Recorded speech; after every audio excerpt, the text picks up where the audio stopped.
하나님의 말씀은 구약성경 시편 107편 17절로 22절 말씀입니다.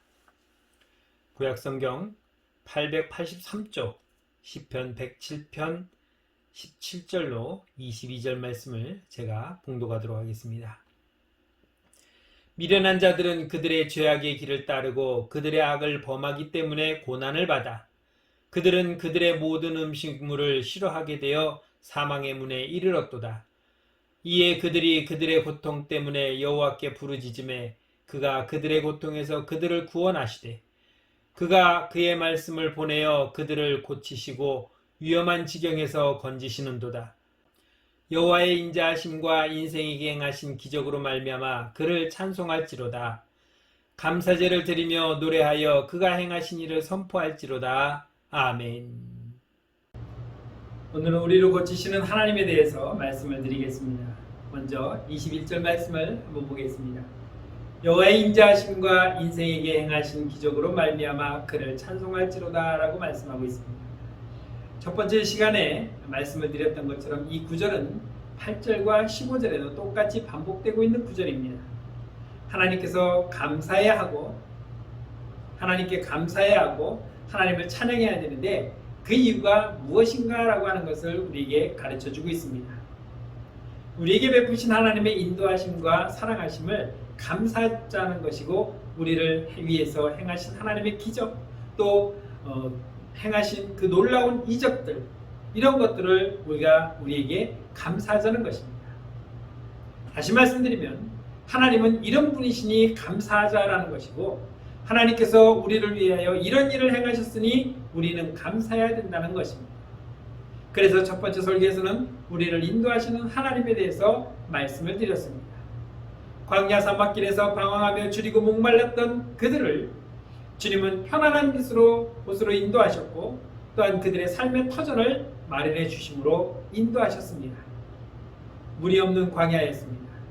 마실 물이 없을 때 하나님은 그들을 반석으로 해서 물을 내어 먹이셨고 먹을 것이 없을 때 매일매일 아침마다 만나를 내려 그들에게 먹이셨습니다. 이런 것은 놀라운 기적이라고 말하지 않을 수가 없는 것입니다. 아무것도 없는 빈들 광야에서 머리떡 5개와 물고기 2마리로 장정만 5,000명을 먹이시며 12광주를 남기신 이 모든 것들 이것은 놀라운 기적이요 이적이 아닐 수 없는 것입니다. 거기에 모이는 모든 사람들은 만족했습니다.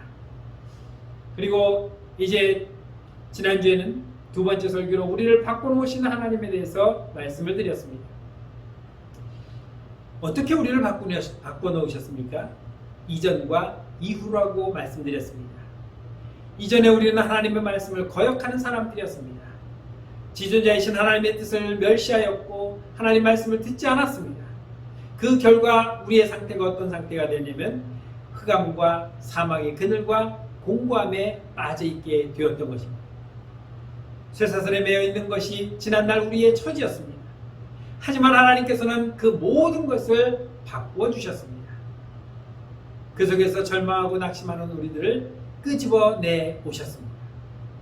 우리를 꽁꽁 묶고 있었던 그 모든 쇠사슬을 결박되었던 모든 쇠사슬을 다 끊어주셨습니다. 그렇게 해서 우리의 마음을 겸손하게 만드시고 하나님 앞에 엎드리도록 하셨습니다. 이와 같은 하나님의 구원을 16절에서는 이렇게 표현하고 있습니다. 그가 논문을 깨뜨리시며 빗장을 꺾으셨음이로다 라고 말합니다. 구리로 만든 그 문을 깨뜨려버리고 쇠빗장을 꺾어버리셨다라고 말씀하고 있는 것입니다. 이것을 영국의 유명한 학자이며 설교가했던 매튜 헨리 목사님은 이렇게 설명하고 있습니다. 하나님께서는 그것들을 단지 여시거나 푸신 것이 아니다. 그것을 깨뜨리고 꺾으셔서 산산조각나게 하셨다라고 말씀하고 있는 것입니다. 다시는 우리를 붙들어 매지 못하도록 다시는 우리를 가두지 못하도록 논문을 아예 깨뜨려 버리시고 쇠빗장을 꺾어 버리셨다는 것입니다. 16절의 말씀과 또 참으로 통쾌하게 설명한 이 매튜 헨리 목사님의 설명을 우리는 분명히 기억해야 할 것입니다. 왜냐하면 우리는 자꾸만 뒤를 돌아보는 그런 사람들이기 때문입니다. 지금 출애굽을 하고 광야를 걸어가던 이스라엘 백성들이 어떤 상태입니까? 끊임없이 말하기를 애굽으로 돌아가자, 애굽으로 돌아가자라고 말합니다. 그러면서 하나님을 원망하고 불평합니다. 애굽에 있을 때는 고기도 마음대로 먹었고, 애굽에 있을 때는 굶주리지도 않았고, 애굽에 있을 때는 마실 물도 풍부했었는데, 여기 와서 마실 물이 없어 우리를 목말라 죽게 하고, 여기 와서 먹을 것이 없어 우리를 굶주려 죽게 하고, 여기 와서 우리를 이렇게 만들었다라고 말하면서 우리가 다시 애굽으로 돌아가자라고 외치는 사람들이 바로 이스라엘 사람들이었습니다. 또 그들이 주로 하는 말이 무엇입니까? 그때가 좋았지, 그때가 좋았다라고 말합니다. 요즘 말로 말하면은 라떼라는 것입니다. 뭐 커피 라떼라고 말하는 것이 아니라 라떼는 이랬고, 라떼는 그랬고, 라떼는 말이야. 그 라떼를 조금 바꿔서 라떼 이렇게 말하면서 하나님을 향해서 불평하던 사람이 누굽니까?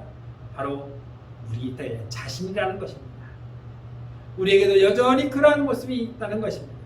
그래서 얼마든지 우리 안에서 발견되는 모습들입니다. 자꾸만 그런 모습들이 익숙해지는 것은 우리의 삶이 늘 그곳에 접하게 되어 살아가고 있기 때문입니다.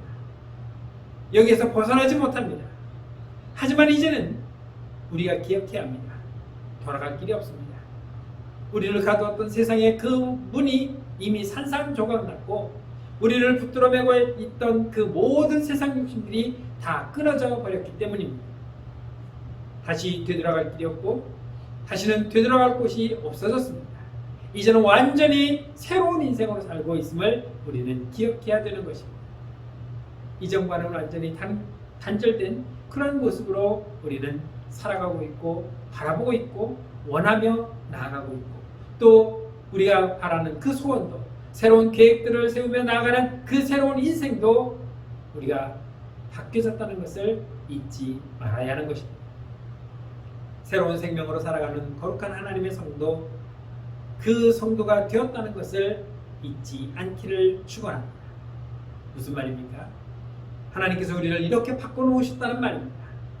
하나님 말씀을 거역하고 지존자의 뜻을 멸시하던 우리들을 이제는 말씀에 순종하며 살아가는 하나님의 백성으로, 거룩한 성도로 바꿔놓으셨다는 것입니다. 이전의 나와 이후의 나가 분명히 다르다는 것. 이런 일들이 다 하나님께서 우리를 위하여 행하신 기이한 일들이라고 오늘 시편 기자는 말하고 있는 것입니다. 우리를 사랑하시는 하나님의 인자하심이라고 말하는 것입니다. 우리는 이런 것들을 영원토록 잊지 않고 감사해야 되는 것입니다. 오늘 본문 17절부터 22절에서는 우리의 육신의 질병과 관련해서 말씀을 하고 있습니다. 육신의 질병은 우리 모두가 다 안고 있는 문제이며 또 어려움입니다. 여기 계신 여러분도 누구 하나 다 예외 없이 한 번쯤은 질병으로부터 고통을 당하며 또한 어려운 처지에 처해 있었던 그러한 모습들을 경험하셨을 것입니다. 또한 그런 가운데 있을 때 하나님께서 우리를 치료하시고 고치시는 그러한 능력들을 체험하고 있는 것을 여러분도 느끼실 것입니다. 누구에게나 힘든 장애물이고 누구에게나 있는 그러한 인생의 고난이 육신의 질병입니다. 이처럼 육신의 질병은 여러 가지로 부정적인 의미를 가지고 있습니다. 하지만 우리를 힘들게 하는 이 육신의 질병에는 분명히 또 다른 의미가 있다는 것입니다.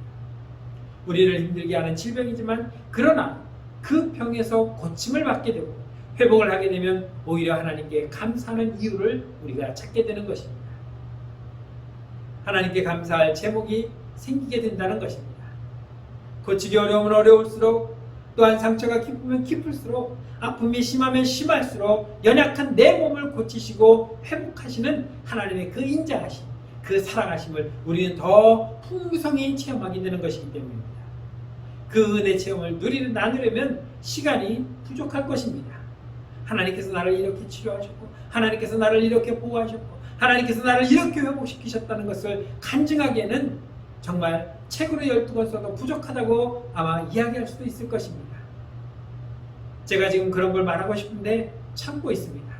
저도 그 큰 은혜를 체험한 여러 번이 있었기 때문에 정말 그러한 질병 가운데서 회복시켜 주시고, 그런 놀라운 큰 사고에서 나를 지키시고 내 생명을 보호하셔서 오늘날 이렇게 주님의 종으로 사용하게 하셔서 사역을 할 수 있도록 하신 그 하나님의 놀라운 그 기적과 같은 일들이, 그 감격이 분명히 제 속에는 존재하고 있습니다. 여러분들에게 마음속에도 분명히 기억되고 있을 것입니다. 병든 내 몸을 고치시고 회복시키는 놀라운 하나님의 기적, 그 기이한 일들이 어떤 것인가를 분명히 우리는 체험하고 있습니다. 다시 말해서 육신의 질병은 우리가 하나님께 감사하게 되는 또 다른 기회를 주고 있다는 것입니다. 고난이 축복이라는 것입니다. 본문 17절 말씀부터 18절 말씀을 보겠습니다. 미련한 자들은 그들의 죄악의 길을 따르고 그들의 악을 범하기 때문에 고난을 받아 그들은 그들의 모든 음식물을 싫어하게 되어 사망의 문에 이르렀도다라고 말씀하고 있습니다. 이제 우리가 이 시편 107편 세 번째 단락을 보면서 우리가 먼저 보아야 할 것은 질병의 원인이 무엇인가라고 하는 것입니다. 지금 시편이 말씀하고 있는 것은 육체의 질병으로 우리가 거의 다 죽게 되었다는 것입니다.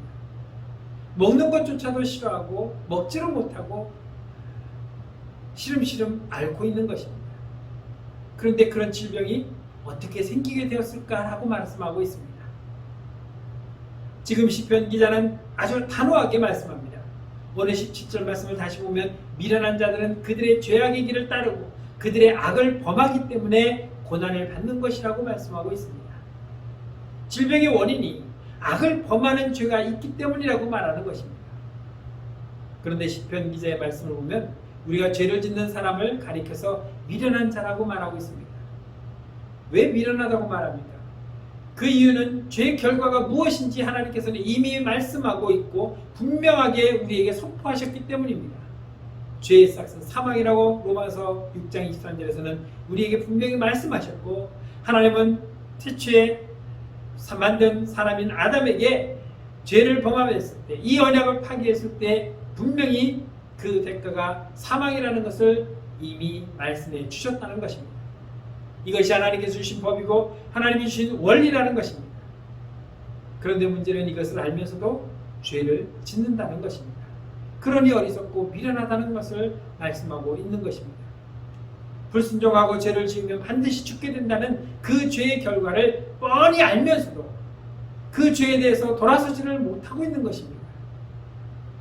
그렇기 때문에 오늘 시편 기자는 미련하다라고 말하고 있는 것입니다.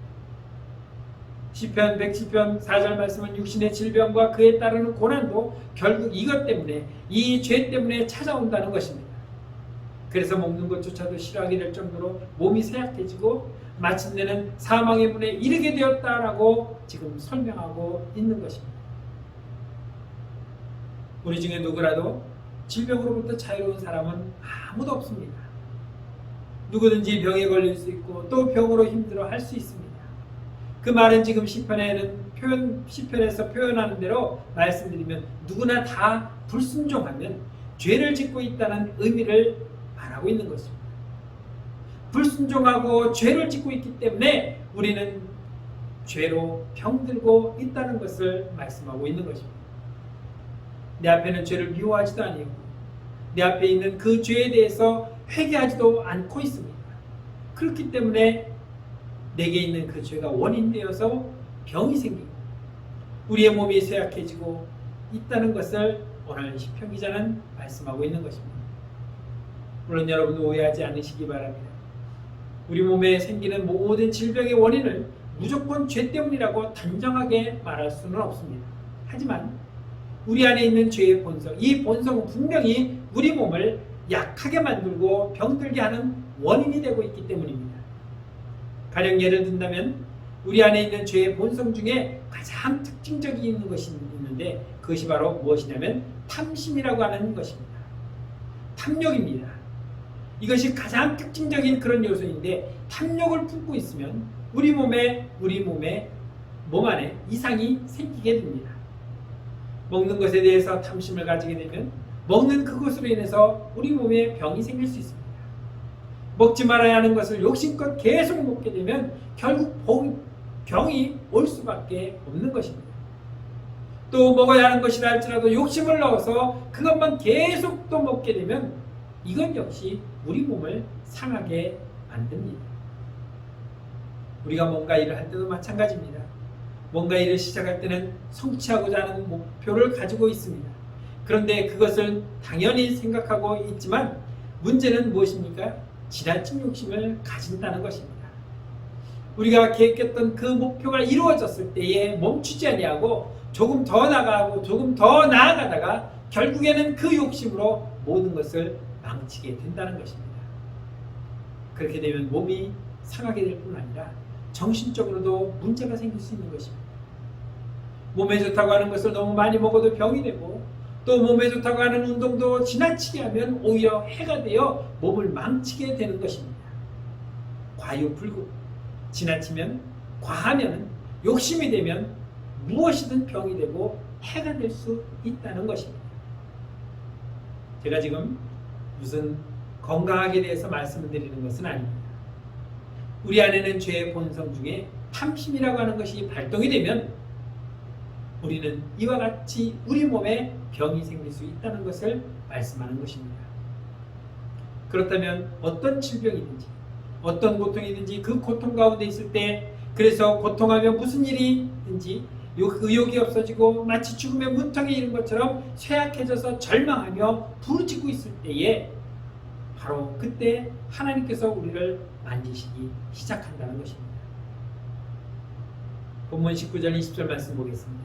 이에 그들이 그들의 고통 때문에 여호와께 부르짖음에 그가 그들의 고통에서 그들을 구원하시되 그가 그의 말씀을 보내어 그들을 고치시고 위험한 지경에서 건지시는도다 라고 말씀하고 있습니다. 하나님의 말씀을 알면서도 미련해서 생긴 병입니다.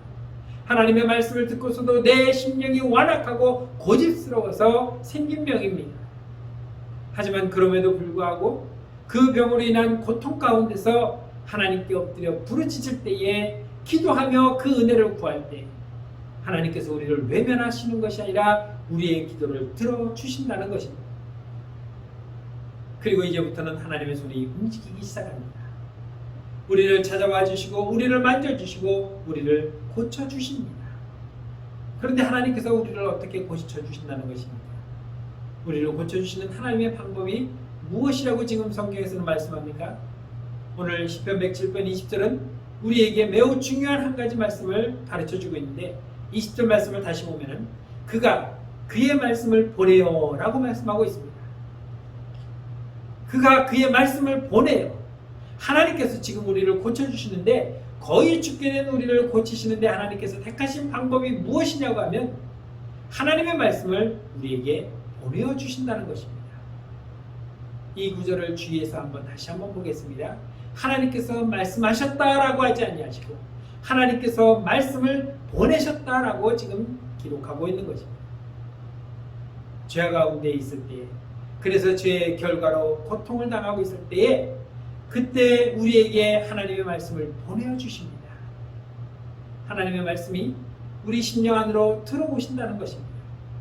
그 말씀이 우리 안에서 살아 역사하시는데 먼저 우리의 죄를 깨닫게 하시며 지은 죄를 회개하게 만드시는 것입니다. 그렇게 해서 말씀이 우리의 영혼을 고치시고 회복케 하십니다. 하나님께서 지금 말씀하시고 있는 우리를 고치기 위해서 보내셨다고 하는 이 말씀은 무엇입니까? 하나님의 말씀과 약속을 기억나게 하고 깨닫게 하심으로 또 우리의 심령 속에 그 깨달음을 작용하시는 성령으로부터 깨닫게 하심으로 우리를 적용시키는 그 성령 하나님의 역사하심이라고 지금 말하고 있는 것입니다. 성부 하나님께서 성령 하나님을 우리 각 심령에게 보내주셔서 그 말씀을 기억하게 하시고 죄를 깨닫게 하심으로 우리의 문제를 우리의 질병을 고치신다는 것입니다. 이와 같은 일들은 우리의 일상에 우리의 삶 가운데 늘 일어나고 있는 우리가 체험하고 있는 그런 것들입니다. 언제나 우리의 마음을 움직이시고 감동하시고 깨닫게 하시는 성령 하나님께서 그와 같은 역사를 우리 안에서 하시고 있다는 것입니다. 하지만 저는 오늘 여러분들에게 또 한 가지 중요한 의미의 한마디를 드리고자 합니다. 이때 이 말씀은 우리에게 오시는 그리스도, 우리 주님이시라는 것입니다. 요한복음 1장 1절에서는 그 주님을 가리켜 말씀이라고 하셨습니다. 태초에 말씀이 계시니라 이 말씀이 하나님과 함께 계셨으니 이 말씀이 곧 하나님이시라고 요한복음 1장 1절에서 바로 예수 그리스도를 말씀이라고 표현하고 있는 것입니다. 성부께서는 성자 하나님 예수 그리스도를 이 땅에 보내어 주셨습니다. 우리의 질병뿐만 아니라 우리의 모든 육체적 문제, 죄의 문제를 온전하게 고치시고 회복시키시고 저와 여러분들을 구원하시기 위해서 말씀이신 예수 그리스도를 성육신시켜 이 땅에 보내어 주신 것입니다. 말씀이신 그리스도께서는 이 땅에 살아계시는 동안에 많은 병자를 고치셨습니다. 눈먼 자의 눈을 뜨게 하심으로 세상을 보게 하죠. 저는 자를 일으켜 세워서 뛰어다니게 하셨습니다. 나병 환자들을 깨끗하게 고쳐주셔서 생활권 밖에 쫓겨나 있던 그들을 다시 생활 속으로 돌아오게 하셨습니다. 많은 귀신 들린 사람들의 귀신을 떼어 쫓음으로 말미암아 온전한 삶을 살아갈 수 있도록 영적 해방을 시켜주셨습니다. 심지어 죽은 자를 살리시고 썩은 냄새가 나는 그러한 사람까지도 살려내셨던 것을 볼 수 있습니다. 이 땅에 오신 주님께서, 말씀이신 주님께서 그토록 많은 병자들을 고치신 이유가 무엇입니까? 단지 예수 그리스도께서 그런 능력이 있다는 것을 보여주기 위한 것입니까? 모든 질병을 고치시는 능력을 가지신 주님께서 장차 우리를 깨끗하게 고쳐주신다는 사실, 우리를 온전히 구원하신다는 그 사실을 우리에게 미리 보여주고 계신다는 것입니다. 많은 증거들로 보여주셔서 우리로 하여금 온전히 믿을 수 있도록 하시는 것입니다. 그런데 그런 증거는 성경 안에만 있는 것이 아닙니다. 우리가 받은 은혜, 우리가 받은 체험들, 그 속에서 얼마든지 그런 증거들이 있다는 것입니다. 아파하고 힘들어하며 절망하였지만 좋은 병원으로 연결시켜 주시고 좋은 의사를 만나게 하시고 좋은 약과 좋은 수술을 할 수 있도록 하셔서 우리의 질병을 고쳐 주신다는 것입니다. 누가 하셨습니까? 하나님께서 우리를 고쳐 주셨습니다. 세상 사람들은 그것을 알고 알지 못하고 부인하겠지만 우리의 마음 가운데는 분명한 고백이 있습니다. 하나님께서 나를 그렇게 고쳐 주셨다는 것입니다. 우리에게 사용하셨던 모든 치유와 회복의 그 체험들이 어쩌다가 운이 좋아서 어쩌다가 우연히 그렇게 일어나는 것이 아니라는 것을 우리는 잘 알고 있는 것입니다. 하나님께서 내게 주신 매우 특별한 은혜였다는 것을 우리는 고백하고 있는 것입니다. 지난날 우리에게 있었던 그 놀라운 치료의 회복의 역사들, 우리를 온전케 하신 그 모든 것들, 이것을 우리는 잊을 수가 없는 것입니다. 우리는 또다시 병이 들 수 있습니다. 또다시 아파할 수도 있고 또다시 고통 가운데 빠질 수도 있습니다. 지금까지도 우리는 여러 번 병과 싸움을 이겼고 또 그때마다 치료됐고 회복되어 있고 이런 것들이 지속적으로 반복되어 오고 있는 것이 사실입니다. 하지만 이제는 온전한 회복과 온전한 치료를 우리가 확신할 수 있게 되었습니다. 19절로 20절 말씀을 다시 보겠습니다. 그가 그들의 고통에서 구원하시되 그가 그의 말씀을 보내어 그들을 고치시고 위험한 지경에서 건지시는도다 라고 말씀하고 있습니다. 우리를 위험한 지경에서 건지시는 그날이 오늘이 아닐지라도 또다시 병과 고통과 회복이 내 삶 가운데서 반복될지라도 하나님께서 우리를 온전하게 치료하시고 완전하게 구원하시는 그 날이 반드시 오게 된다고 지금 우리에게 말씀하고 있는 것입니다. 우리 주님의 완전한 치료의 날, 완전한 구원의 그 날을 확신하고 있는 것입니다. 이처럼 그 날을 확신할 수 있는 건 무엇입니까? 그 이유는 다른 것 아닙니다.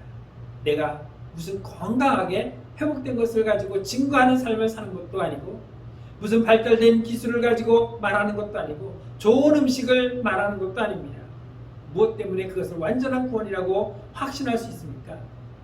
하나님께서 보여주신 그 말씀이 바로 우리 주 예수 그리스도이기 때문입니다. 말씀이신 주님이 우리를 고치시고 회복시킴으로 말미암아 위험한 지경에서 건져주실 것이기 때문인 것입니다. 우리를 온전히 구원하실 것이며 그래서 시편 기자는 오늘 세 번째 단락에서 여러분들과 제가 나누는 그 주님께 감사해야 될 이유 그리고 그 하나님이 어떤 분이신가 우리를 고치시는 하나님이라고 말씀하고 있는 것입니다. 21절 말씀을 보겠습니다. 여호와의 인자하심과 인생에 행하신 기적으로 말미암아 그를 찬송할지로다 라고 말씀하고 있습니다. 우리에게 행하신 기적, 그 기이한 일들이 무엇이라고 말합니까? 우리를 고치시는 일이었습니다.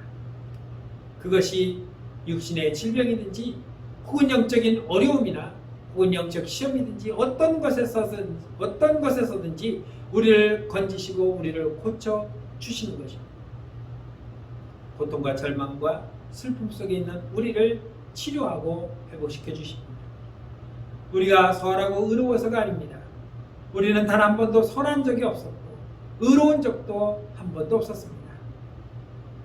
늘 미련하고 죄악의 길을 나갔고 악을 행하며 죄인의 삶을 드러내며 살았던 자들이 바로 우리들입니다. 그럼에도 하나님은 우리들을 고치셨습니다. 고난 중에서 낙심하고 절망하는 우리들을 불쌍히 여기시고 하나님의 아들이신 예수 그리스도, 길이요 진리요 생명이신 주님 말씀에 주님을 우리에게 보내주심으로써 우리 가운데 거하게 하셔서 그 주님이 우리를 만지시고 우리를 고치시고 우리들을 회복시켜 주시고 구원케 하셨던 것입니다. 그처럼 완악하고 고집스럽고 불순종하며 패역한 우리들이었지만 그럼에도 불구하고 우리를 불쌍히 여기시는 주님의 마음, 그 마음이 바로 우리를 향하신 하나님의 인자하심입니다. 이렇게 우리를 고치시는 하나님은 그 하나님을 우리는 영원토록 감사해야 되는 것입니다. 하나님을 찬양해야 되는 이유인 것입니다. 오늘 본문 마지막 22절 말씀은 우리에게 이렇게 가르쳐 줍니다. 감사제를 드리며 노래하여 그가 행하신 일을 선포할지로다. 감사의 제사를 하나님께 드리고 또 찬양하며 하나님께서 행하신 그 일을 높이 드러내고 선포하라는 것입니다. 이제 오늘 말씀을 맺겠습니다. 우리는 모두 한 사람도 예외 없이 하나님의 크신 사랑, 이 크신 은혜를 입은 사람들입니다. 그렇기 때문에 하나님께 드리는 우리의 감사는 결코 다함이 없을 것입니다. 고난 중에도 멈추지 않을 것입니다. 환난 중에도 끝나지 않을 것입니다. 영원토록 그 사랑을 감사하고 영원토록 그 은혜를 찬송하게 될 것입니다. 우리에게 말씀하시는 그리스도를 보내주신 그 주님을, 말씀이신 그리스도께서 이 땅에 오셔서 우리를 온전하게 치유하시고 고치시고 회복하시며 구원하신 그 하나님의 놀라운 기적과 같은 그 은혜를, 그 인자하심을, 그 사랑하심을 우리는 영원토록 잊지 않아야 되는 것입니다. 그리고 영원토록 그 은혜를, 그 인자하심을 감사하고 찬양하는 삶이 되어야 하는 것입니다. 사랑하는 성도 여러분, 나는 하나님께 받은 것이 없는데 라고 생각하지 마십시오. 우리는 늘 많은 것을 받았습니다. 고침을 받았고 회복을 받았고 또한 하나님의 은혜 가운데 살아가고 있습니다. 이러한 하나님의 은혜를 잊지 아니하고 영원토록 하나님을 찬양하며 살아가는 복된 성도들이 되시기를 주의 이름으로 간절히 축원합니다. 기도하겠습니다. 참 좋으신 하나님 은혜 감사합니다. 하나님의 뜻을 거스리고 죄악에 갇혔던 우리의 모습들, 병들고 옥에 갇혀 죽어야만 했던 우리들을 그 옥문을 깨뜨리고 부수어서 그곳에서 건져주시고 우리의 질병을 치료하시고 회복케 하신 하나님, 하나님께서 직접 말씀이 되어 우리에게 보내주심으로 우리를 완전한 구원에 이르게 하신 하나님의 그 크신 은혜와 사랑을 기억합니다. 받은 은혜 잊지 않게 하시고 이제는 하나님의 말씀을 통하여 하나님과 함께 영원토록 하나님을 감사하며 찬양하며 살아가는 주의 성도들이 되게 하여 주옵소서. 말씀이신 예수 그리스도를 바라보며 온전한 회복의 삶, 온전한 구원의 날을 기다리며 살아가는 우리 모두가 되게 하여 주옵소서. 예수님의 이름으로 감사하며 기도드렸습니다. 아멘.